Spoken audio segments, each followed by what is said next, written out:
Coach, how good does it feel on a personal level to beat the Gamecocks in your first meeting with them? Best rivalry, arguably, in college baseball. Yeah, it is. It's the best rivalry in college baseball, and it's just as electric as I remember it 21 years ago. And they're a great team. They're ranked. They come in with. It's tough to beat everybody on your schedule like they had done coming in, and we know that Sanders is a heck of a pitcher, as is Hall and Mahoney and the rest of their staff. I mean, they're a very good team. So there's a lot of weekend left, but it feels good in any weekend to get the first one and set the tone the way we did. I thought just the way we pitched, and we made enough defensive plays, even though we had a few miscues. But to really to get a lead early, I thought was a big deal, especially coming off the 4-game skid where we had that just didn't go as planned, and but to be able to separate a little and get a little bit of a cushion, I think it gave everybody a chance to exhale and just play a little bit more mentally free. So really happy for the guys. It's a great rivalry. It's the best rivalry, and there's a lot of rivalry left this weekend. So could you ask for a better start, Gordon, getting the 1, 2, 3, and then get a solo home run first pitch? I told the team that in the dugout after the game. It was just a great tone setter of a first inning for Austin to go 1, 2, 3, and then Cooper hit the first pitch out. I don't know if he could script it better than that. So we would definitely sign up for that every time. But that was to start the weekend off, to start the rivalry off. That was pretty good.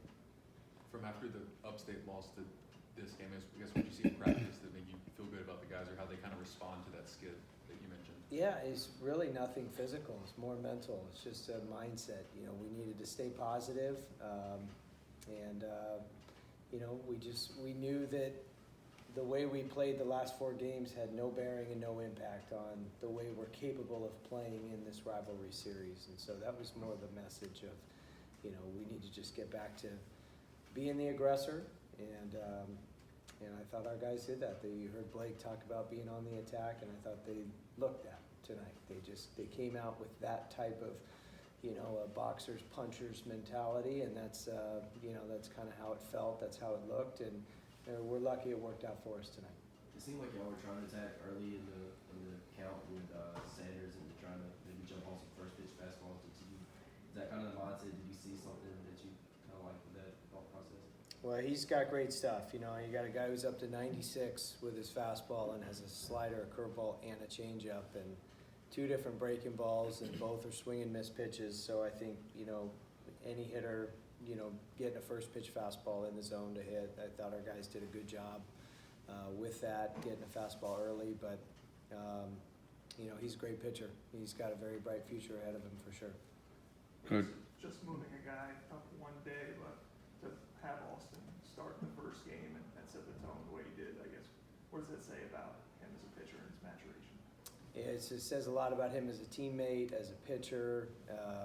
It's just the ability to perform when whatever the team asks of him and needs of him. And so for him to be on 1-day short rest and be able to go 90-plus pitches and 4+ innings, I'm sure he would have, wished maybe he could have gone a little bit longer, but I thought for those 4 innings he was fantastic.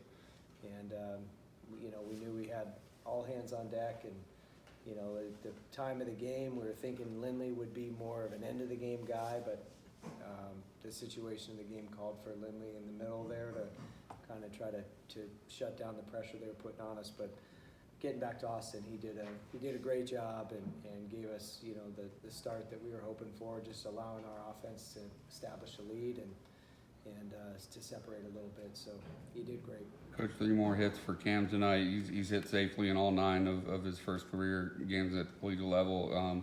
Batting .459. Is he off to about as good a start as you've seen from a freshman?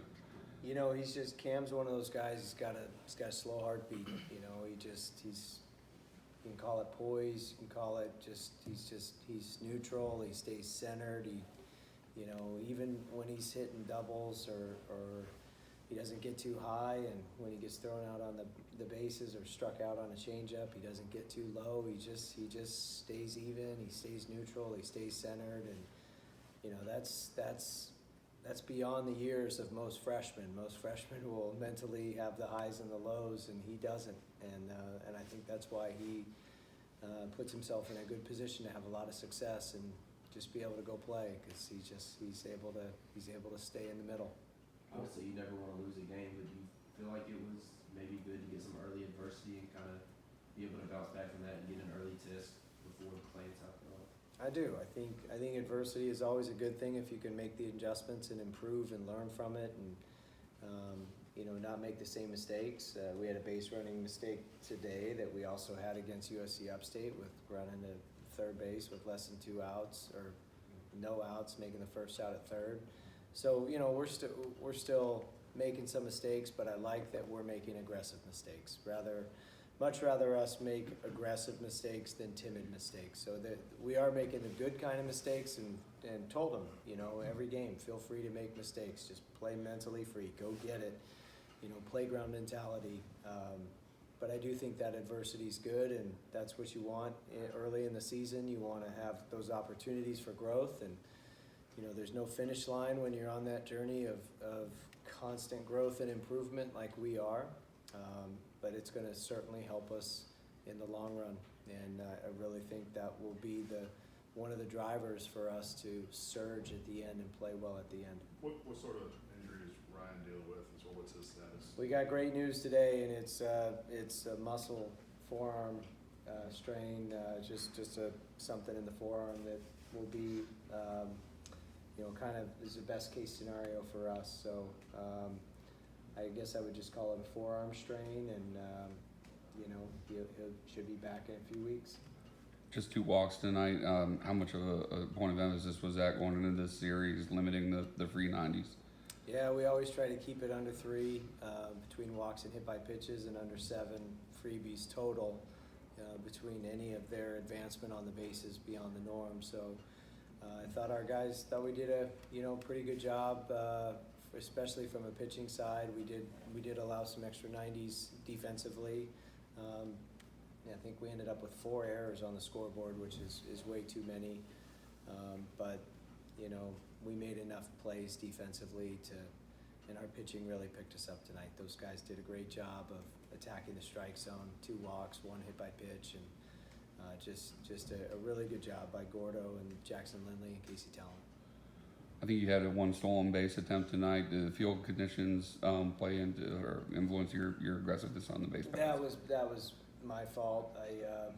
They had picked like 15 times in a row, and I should have called the steal sign off. I think you know, maybe Cam didn't get the greatest jump or whatever, but I should have called the steal sign off after all those pickoff attempts. But yeah, I mean, we're not going to stop being aggressive on the bases, so we'll get right back to it tomorrow if the opportunity presents itself. The opportunities have to present themselves. We don't just go to go. You know, things have to match up, and the right guys have to be on the bases. But we wanted to take a shot there, and you know, Cam's pretty fast, and he's got good, twitchy, explosive actions, and gets to full speed quickly. So we thought he had a good shot to steal the base. Can you elaborate a little bit just on what changes Austin made to go from last weekend where he had some struggles to Yeah, so he was, I would say he was overthrowing his cutter, and he throws a fastball, cutter, curveball split. And if you look at the differentials in the velocity of his cutter and his fastball, they were only 1 mile an hour to 2 miles an hour different. And if you're a hitter and you can just be on that one speed, whether it's a fastball or a cutter, you know, it's